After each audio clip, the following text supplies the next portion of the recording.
Early in the 1980s, a charismatic leader arose in Miami. Why art thou so far? He drew the weak, the poor, and the powerless to his side. He promised them a better life, but they had to follow his commands to earn it. His temples soon sprouted across the country as thousands were drawn to his gospel. And those who questioned his doctrine started turning up dead. Local police and the FBI had to stop him.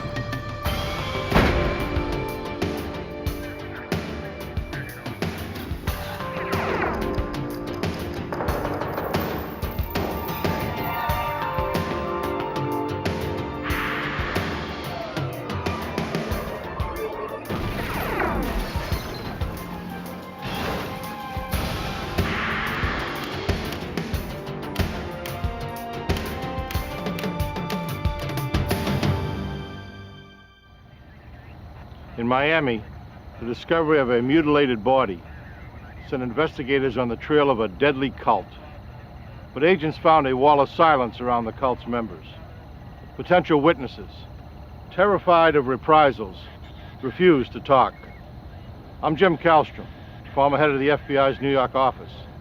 It would take a massive operation involving 120 agents in 7 cities to bring down a deranged fanatic who believed he was God.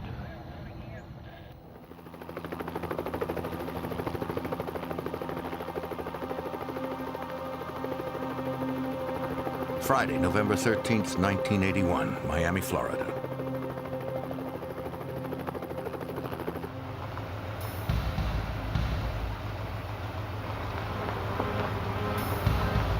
On the outskirts of the city, a construction foreman was checking his work site.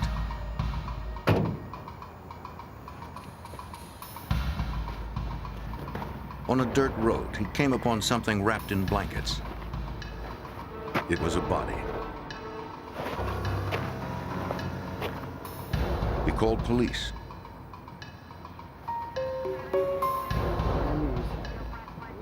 Detectives from Miami-Dade responded. The foreman said he hadn't seen the body when he passed by earlier that morning. What's happening? Got a problem here. The body must have been laid there recently. What? No head.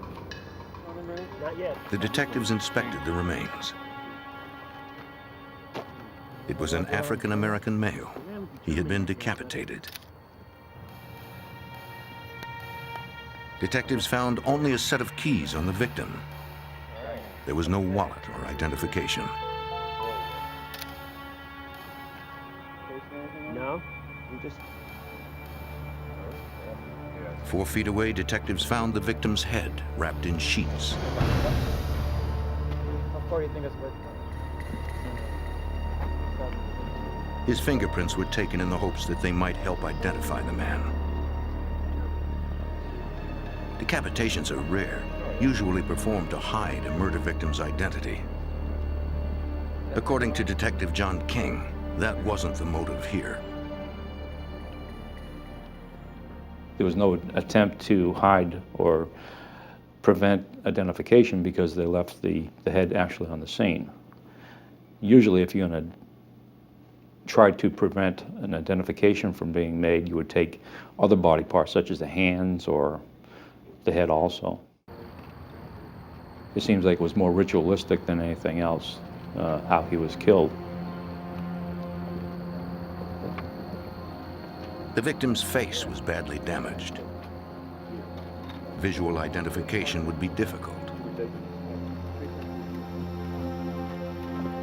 And unless the man's fingerprints were on record, investigators would have no way of identifying him from his prints.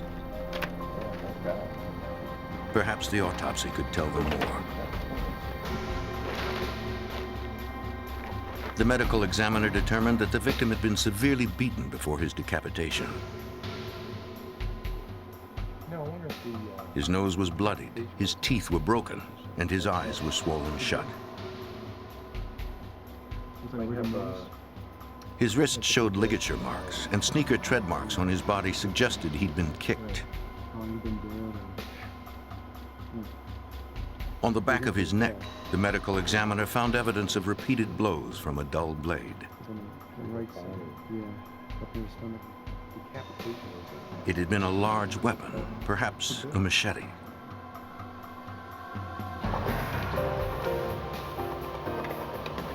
Comparing the victim's fingerprints wouldn't be easy. In 1981, the database wasn't computerized. Features of the print had to be compared manually against thousands in arrest files.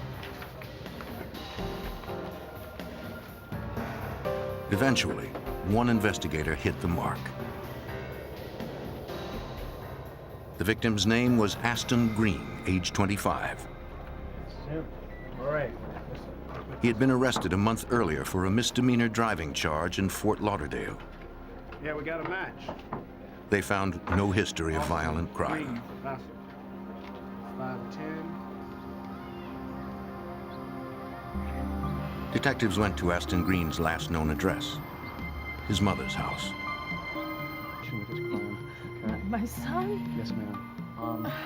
Can you maybe help us out by telling us when After the last time you informing seen Mrs. Green of her son's death, detectives asked her about I can't Aston. tell you right now because it's an ongoing investigation. She said her son had recently turned to religion. We need to ask you a couple questions. He seemed very serious about it. She'd last seen him 2 weeks earlier. She'd prepared a vegetarian meal for him in accordance with his new religious beliefs. So tell me what's going on with you? What are you doing? They talked about his conversion. He explained he was a Hebrew Israelite, a Yahweh. She told investigators that his son was committed to his Yahweh beliefs. That's when we first heard the word Yahweh. I had no idea what the Yahweh was all about. I never heard the name before, knew nothing about them. I don't know, but Aston Green's mother didn't know his new address, though she did have a phone number. I know it's a bad time. this is the number that he gave me the last time I saw him. She said he had a housemate but didn't know his name. Information that you can have that might help. From the phone number, detectives determined Green's new address, about 12 miles from downtown Miami. Due to the violent nature of the murder, they called for backup before approaching the house. No one answered. Dade County Police, open up!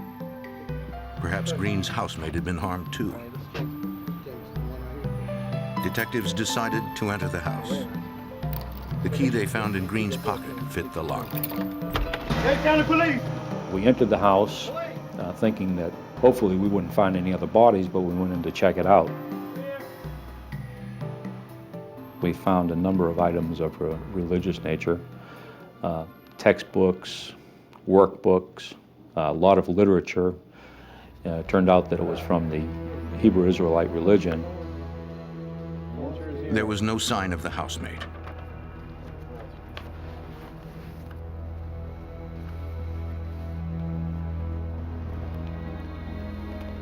We also found a machete that was tucked to the side of one of the sofas in the residence. We immediately became interested in the machete because that could be a weapon to decapitate somebody. The machete appeared to be clean. Investigators continued their search.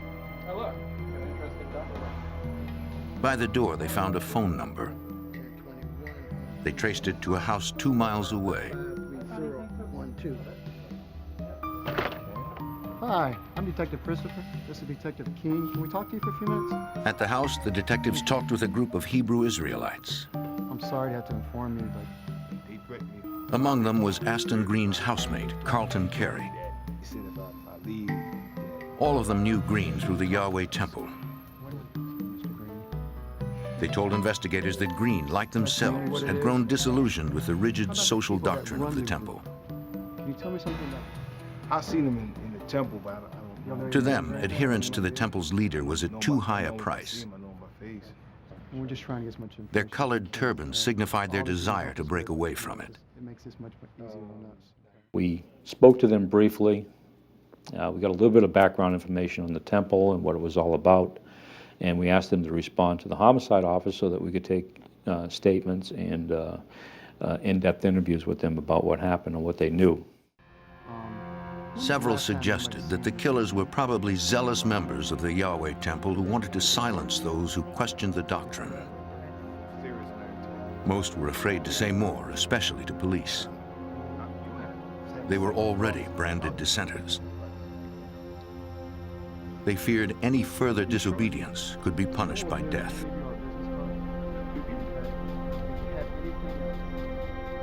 Well, all the people that we spoke to perceived a great deal of danger because of threats that had been made to them, both on the phone and by word of mouth from other members that were still in the organization. They were concerned for their safety, and the death of Ashton Green certainly confirmed this. The next day, Green's housemates came to the police station to talk. Despite the threat, Carlton Carey and his wife wanted to help. His wife was interviewed in a separate room at the station. Carey said that he and Green had embraced the temple until recently, when its leader, Hulon Mitchell, started calling himself the true Messiah.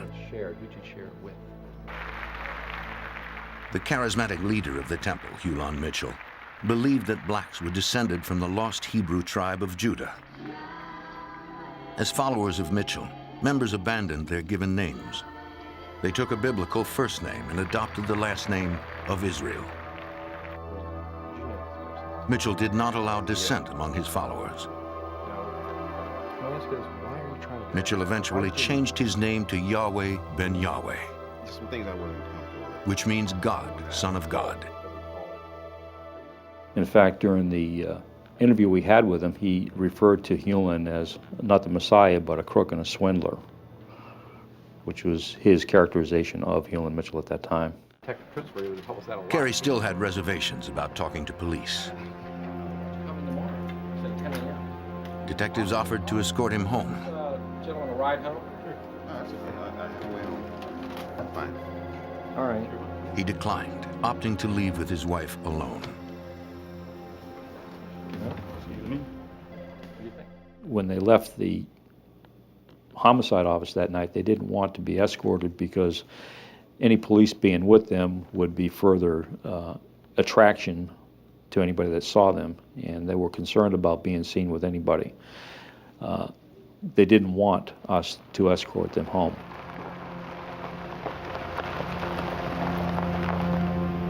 Carey and his wife took a winding route home to make sure no one had followed them.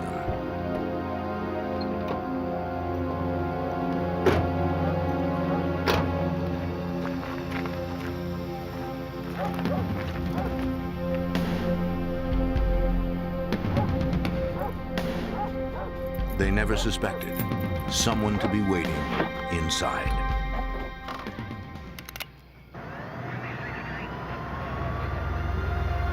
As Miami police investigated the beheading of a dissident member of a religious group, 2 informants were ambushed in their home.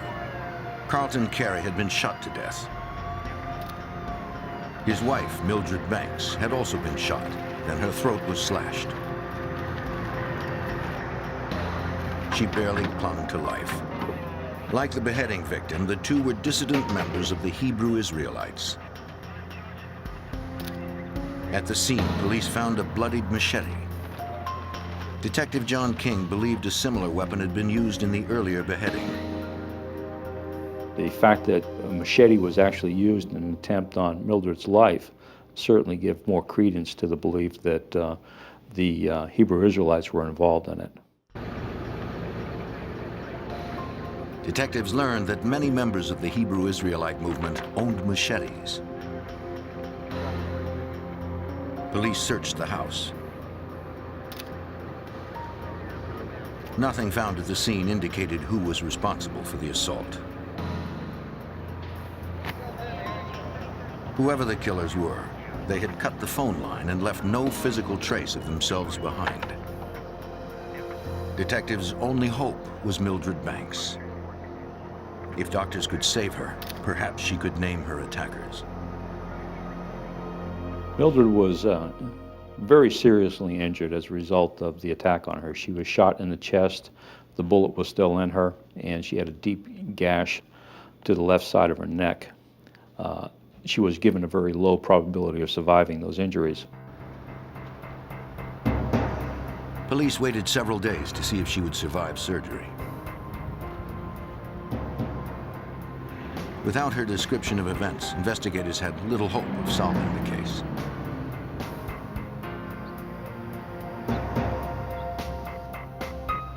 Mildred Banks pulled through. When she was conscious, investigators visited her in the recovery room.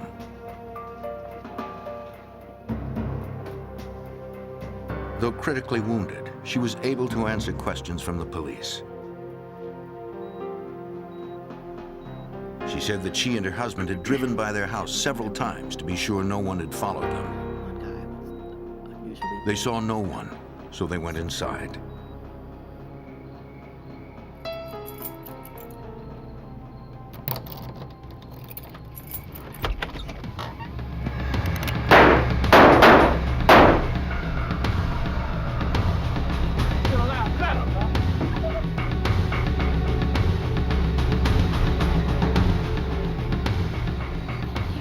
She was certain that her attackers were Yahweh's, sent because they had spoken to police that day.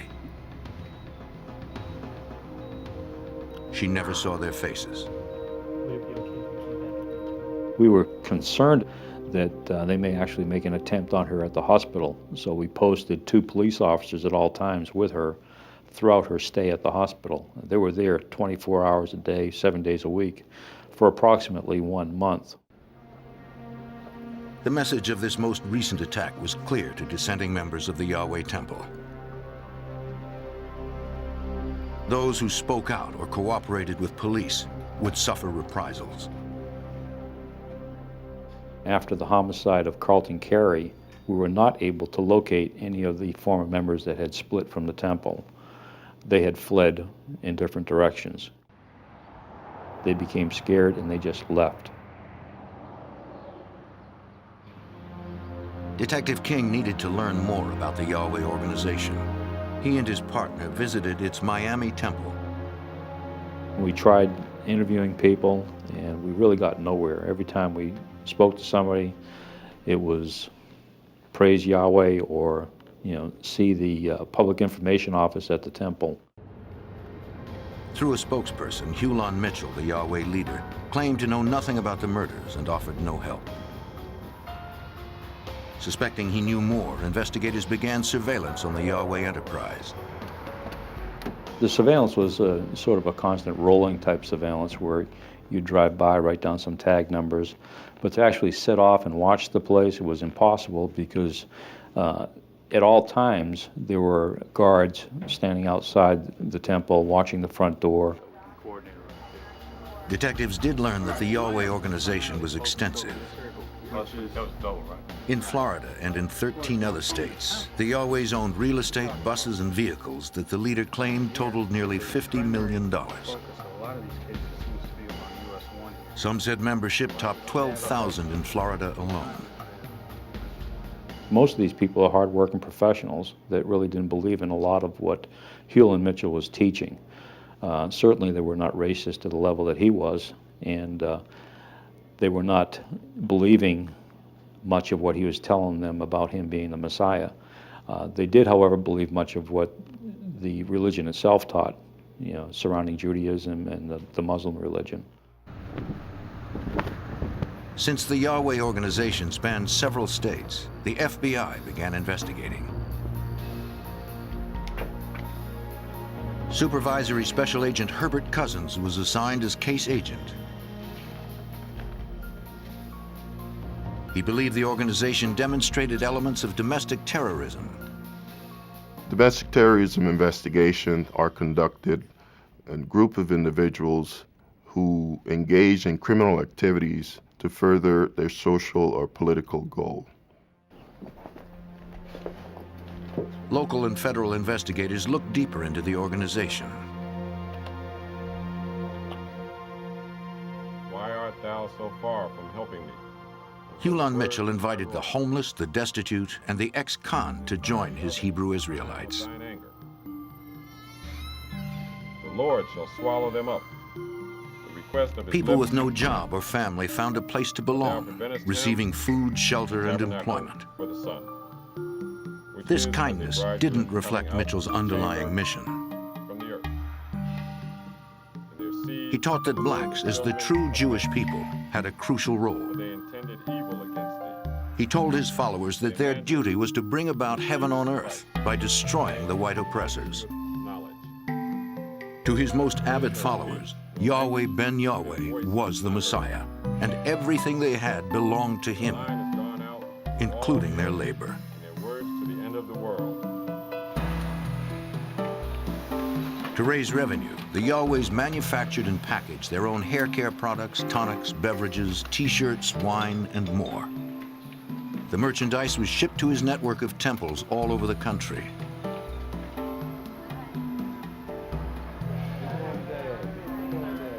Yahweh required his members to reach certain income goals for their temple by selling these wares.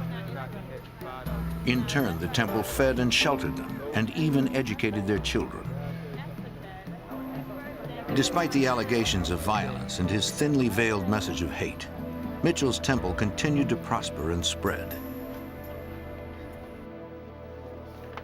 According to Assistant U.S. Attorney Richard Scruggs, the general public was unclear about Mitchell's true intentions.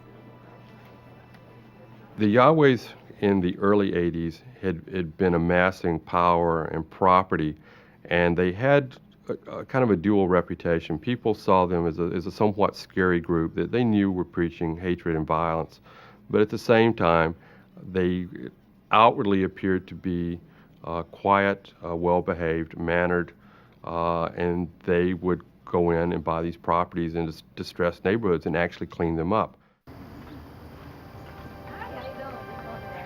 Not everyone welcomed their presence in the neighborhood.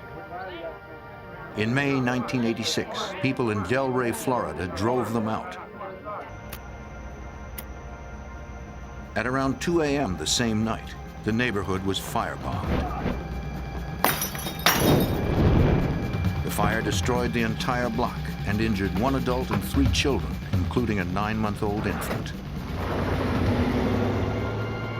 Police suspected Yahweh members were responsible.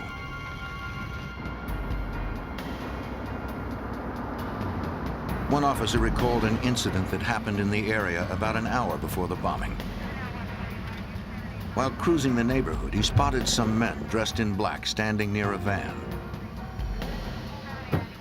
The area reeked of gasoline. The men seemed suspicious, but they weren't doing anything illegal. They claimed they were having engine trouble. He took down the license plate number and left.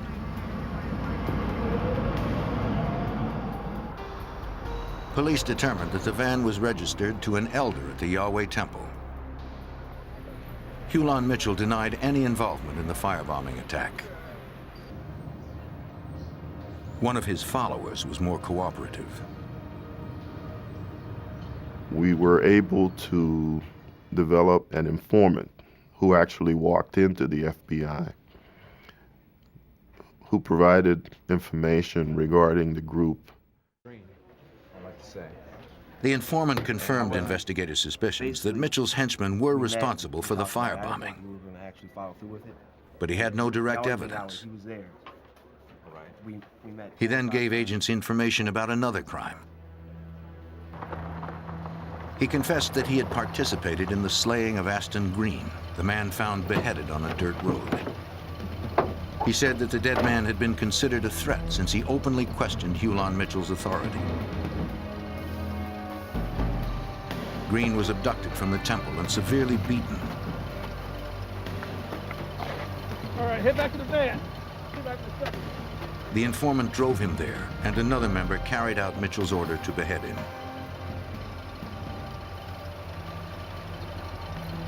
All right, let's go, let's go! Get out of here, let's go! Why should we believe? The information was crucial but limited. Investigators still had no physical evidence tying Hulon Mitchell to Green's murder. Authorities would have to carefully build trust among the ex-members. Detective John King re-interviewed Mildred Banks, the woman who had been ambushed in her home. In following up from the information with Woodside, I made contact with Mildred Banks, and she turned me on to an individual that was a former member of the organization that might be able to assist me. I subsequently made contact with that person, who took me around to a number of locations where former members resided. As investigators continued their search for a witness courageous enough to come forward, Miami police received more disturbing news. A murder victim was found in his car with both ears cut off. Police wondered if this ritualistic killing could be related to the machete attacks. In September of 1986, as FBI and Miami police investigated the leader of the Yahwehs, Hulan Mitchell, police responded to another bizarre murder. 61-year-old Raymond Kelly was found stabbed to death in his vehicle. Both ears had been severed. One was recovered at the scene. Police believed the killer took the other. Metro-Dade Homicide Lieutenant Rex Remley's squad worked the case. In the Dade County area, we had experienced a number of cases in which victims had been murdered and there was an ear missing. In several of those cases, it appeared that it may be the same perpetrator that had committed the crime. To investigators, it looked as if Kelly had been drinking just prior to his death.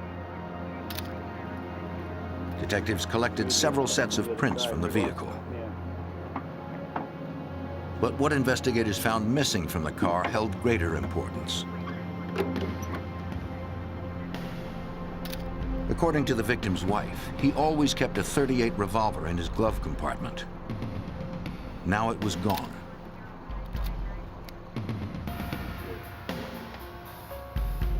The gun's serial number was entered into the National Crime Information Computer.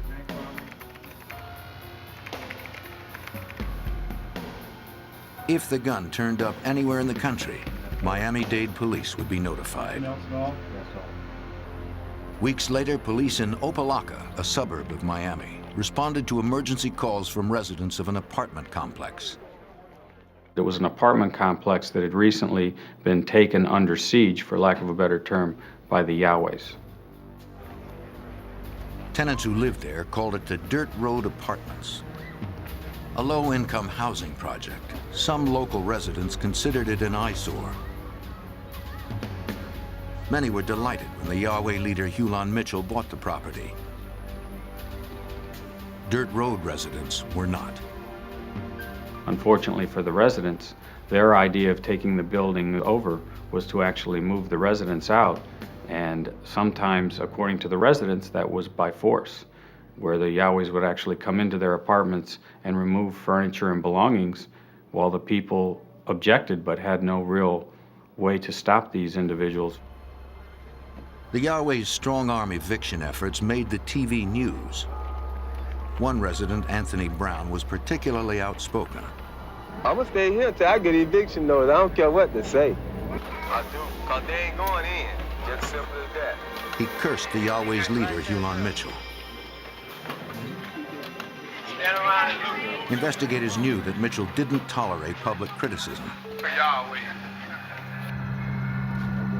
Witnesses told police that tensions at the apartments continued after night fell.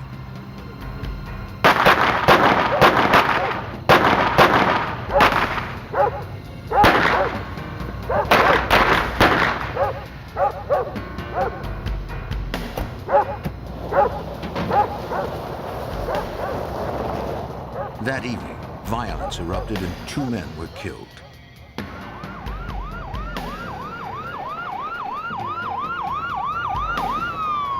Police responded to the double murder.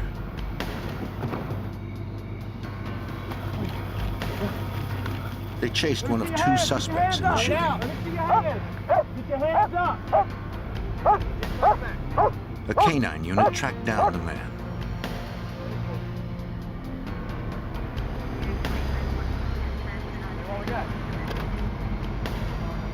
The suspect carried nothing in his pockets except 2 bullets.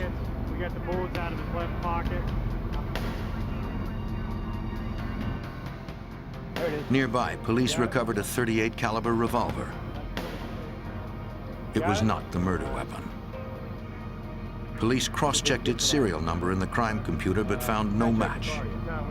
Your room right here. Just keep an eye on you for this. The suspect was arrested and taken to the Opelika police station.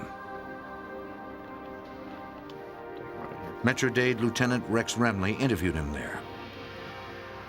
I was just trying to get his basic information, was that he had told me that he was Nehemiah Israel, and when I asked him about his age, he told me that he was over 400 years old. So that's the type of individual that I was dealing with. The name he gave was a Yahweh name, and police found Yahweh clothing in the car he had used to flee. Police suspected that he had been sent to silence those who had spoken out against the Yahwehs. A fingerprint match revealed that the suspect's real name was Robert Rozier. He had spent time in prison for burglary and car theft. Lieutenant Remley also learned that he was a former football player in the National Football League. He then began to have problems after he had left his football career. He had a history that went from crimes in Maryland to crimes in San Francisco area to crimes in Dade County. So he had an extensive past. Rozier's arrest marked the first time an active member of Hulan Mitchell's group was caught at a crime scene. Though they could only charge Rozier with loitering and prowling, authorities suspected he was guilty of much more.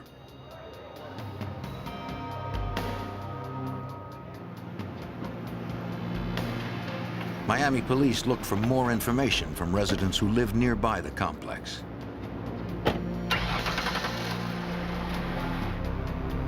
Most residents were reluctant, but several came forward. We were able to determine that Mr. Rozier had in fact been involved in chasing Mr. Brown across the field. He was present, it was our feeling, when the shots were fired where Mr. Brown was killed, and that he had also attempted to flee from the scene. He was charged that morning with the murder of Mr. Brown. Lieutenant Remley still wondered about the handgun found at the time of Rozier's arrest. It was a .38 revolver, the same type missing from the car of murder victim Raymond Kelly. Though a computer check failed to match the guns, Lieutenant Remley pulled Raymond Kelly's file just to be sure. There had to be more of a story to this gun. And I finally found the documents that had been provided by the family that showed the serial number of this gun. When I checked it, I was amazed to see that it was the exact same gun that we had impounded at Opelika that night. Unfortunately, when the gun had been entered into the computer, one of the digits had been displaced in some way, and therefore when we ran the gun found at the scene of the murder in Opelika, it did not show as being Raymond Kelly's stolen weapon. Robert Rozier was now connected to the murder of Raymond Kelly. Prints lifted from Kelly's vehicle matched Rozier's. His fingerprint was found at another slashed-ear murder as well. Investigators had enough evidence to charge him with 2 slashed-ear murders and the double murder at the Dirt Road Apartments. Rozier found himself facing 4 first-degree murder charges, and very likely, the death penalty.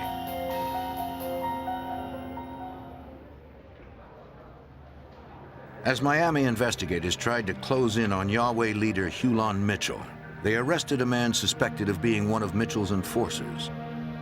Robert Rozier sat behind bars facing 4 capital murder charges. Investigators hoped Rozier would turn on the leader.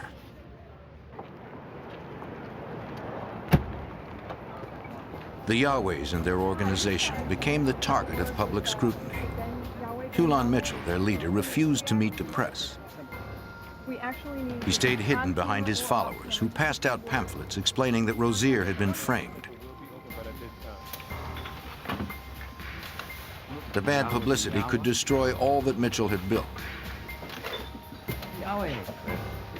He hired a high-priced attorney and public relations expert. It was Mitchell's first step in creating a new image for his organization. Quickly as possible. What the hell do you want? I'm here to help you. Mitchell offered the attorney's legal help to Rozier. Make this mess go away.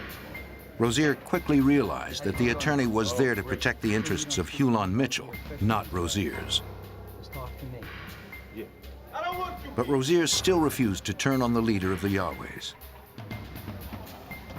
Roll 5. Lieutenant Rex Remley recalls that the media attention prompted other insiders to talk.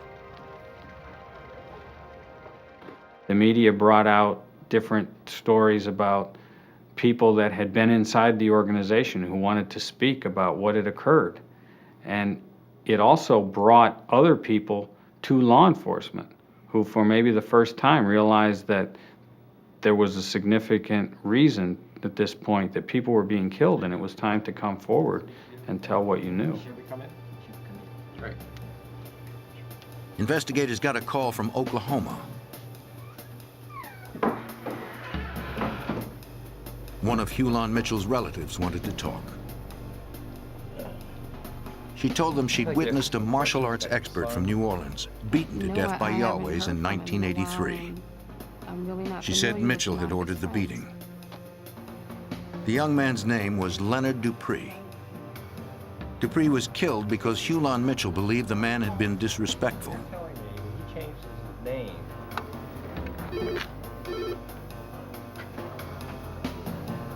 Detectives tracked down Dupree's mother in New Orleans. Hello, my name is Rex Remley. She confirmed that Leonard was a martial arts expert and had left home in 1983 to join the Yahwehs. But without a body or other evidence, investigators couldn't arrest Mitchell. While investigators were learning about Hulon Mitchell's dark secrets, he was opening his temple to the public. Water coolers down the hall. Okay. And you're off. To improve its image, Mitchell encouraged the most avid followers to take work in the community at large. But one avid member was beginning to change his mind about the leader he had followed so closely. For weeks, Robert Rozier sat behind bars, watching Hulon Mitchell distance himself further and further from the murder suspect. Then, in June of 1987, Mitchell formally excommunicated Robert Rozier on live TV. With the symbolic stroke of a marker, Mitchell had separated himself from Rozier permanently. Rozier had no one left to protect but himself. He decided to begin working with the FBI. It was the break agents were hoping for. Just after his transfer to federal prison, Rozier told investigators that he knew of at least 20 murders across the country that had been ordered by the Yahweh leader Hulon Mitchell. To agents, it was clear that Mitchell hid behind organized religion as a front for organized crime. Why? Rozier also explained why he and another man killed Anthony Brown and Rudy Broussard at the apartments in Opelika. For Special Agent Herbert Cousins, it confirmed what he already suspected. Brown and Broussard were executed. That's pretty much what happened. They resisted being evicted from their homes, and they spoke out on TV against the Yahwehs, and we were told that was the reason why they were murdered. Rozier also confessed to the murder of Raymond Kelly and another man whose ears had been cut off.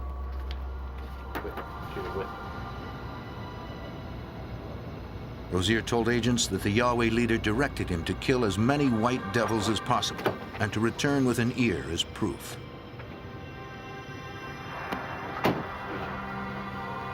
With Rozier, the FBI had a witness who could connect Hulon Mitchell to deadly violence. But because he was a killer himself, Rozier wasn't an ideal prosecution witness.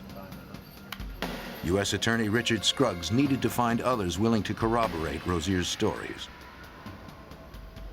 We just started traveling all over the country, tracking down these individuals, trying to convince them to testify and to cooperate. One of the questions that we would get early on from the witnesses or from the prospective witnesses was, will I be at risk if I testify? Will something happen to me? Am I likely to get killed? It's the only time in my 22 years of experience that I have told people, because I felt like I had to tell them, is that yes, there is a chance that you will suffer retribution. Hulan Mitchell fought the investigation by continuing to polish his public image. I would like everybody to give a nice warm welcome. He continued to turn distressed buildings into gleaming properties. The opening of the store. As Yahweh ben Yahweh, he toned down his anti-white message and made large contributions to popular causes. I think it'll make the area a better place. Watching Yahweh become stronger and stronger and watching him become more and more accepted by the community, I, as well as all of the investigators, felt he had to be stopped. Hulan Mitchell became a bigger-than-life public figure, enjoying all the legitimacy money could buy. He seemed unstoppable.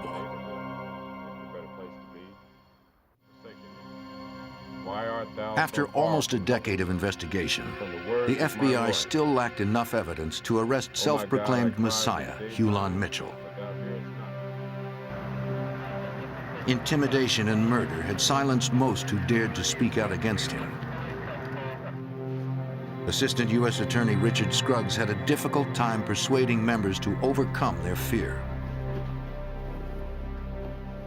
I prayed with people, I begged people, I cajoled people, I urged them to do the moral thing, I urged them to do the ethical thing, I urged them to fight a false religion, and basically used every means I had available to me to convince people to cooperate.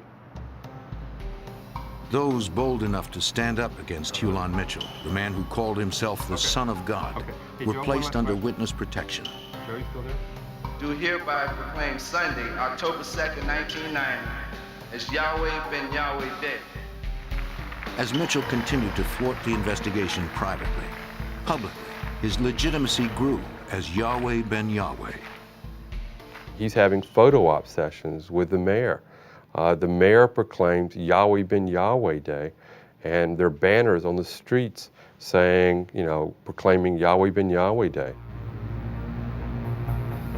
In October 1990, despite his public successes, the FBI filed sealed arrest warrants for him and a dozen of his followers.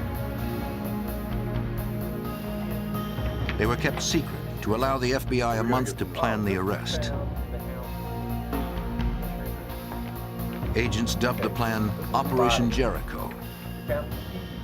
Special Agent Herbert Cousins knew it would be dangerous to take Yahweh ben Yahweh in Miami, since he was at the height of his popularity there.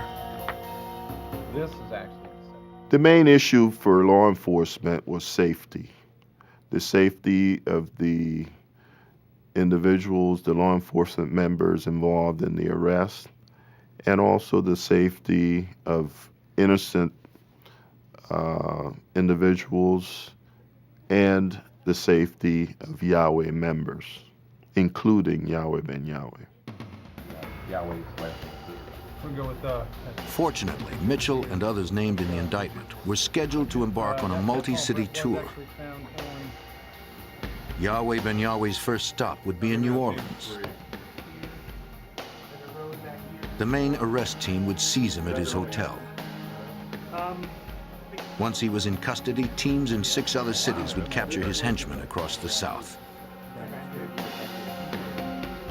There were a number of arrest teams in different cities, several cities: Atlanta, North Carolina, New Orleans, Miami.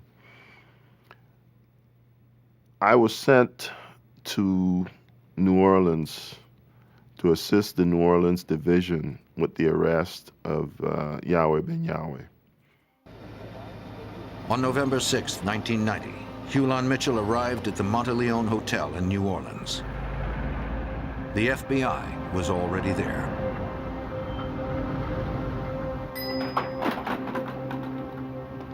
The meeting went well. Right. To track Mitchell's movements, undercover agents were posted on every floor. They're coming up now. They're coming up. Throughout the South, teams took their positions outside Yahweh temples and waited for orders from Miami. Success depended on an unbroken flow of communication. The agents in Miami coordinated the entire operation. Everybody's ready to go. At 3 a.m., everyone was in place. They gave New Orleans the go-ahead. Agents in the hotel called Mitchell's room.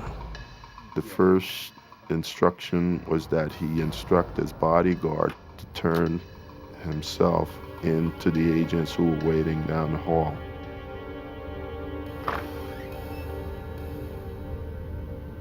Here comes the bodyguard. The second instruction was that he come out with his hands up and that he walk slowly down the hall. Let's go. Let's go. Let's go. Let's go. Agents didn't know if Mitchell or his bodyguards were carrying weapons. Let me see your hands. Finally, their main suspect emerged. Hands on your head. And on your knees. They sent word to Miami. You're under arrest. Mitchell was captured. Commit murder. Go. You gotta go. The other teams swarmed in, arresting the criminal members of Mitchell's temple. Get down! Down! Get out of here! Next passenger! Open the side door! Step to the rear of the van! In a matter of minutes, scores of agents mobilized to capture a dozen suspects across hundreds of miles. Make up, form a line. Stand beside each other. No one was hurt. We accomplished our goal. We arrested as many individuals as we could identify during the operation, and that's why I believe it was very successful. Yulon Mitchell was charged with extortion, conspiracy, and murder in aid of racketeering. Prosecutor Scruggs believed he was still dangerous.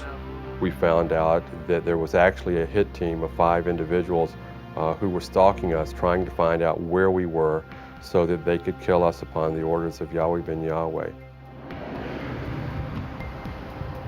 At trial, his intimidation even penetrated the jury. We knew there were serious problems. We knew people were scared. Several jurors actually got dismissed prior to deliberations because they were scared to go back and deliberate. Perhaps it was fear that caused what prosecutors considered only a partial victory.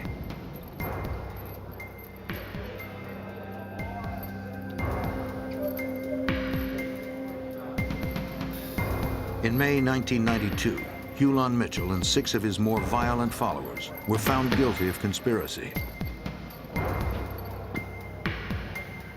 But Mitchell himself received only 18 years in a maximum security federal prison. It had been a difficult case for investigators.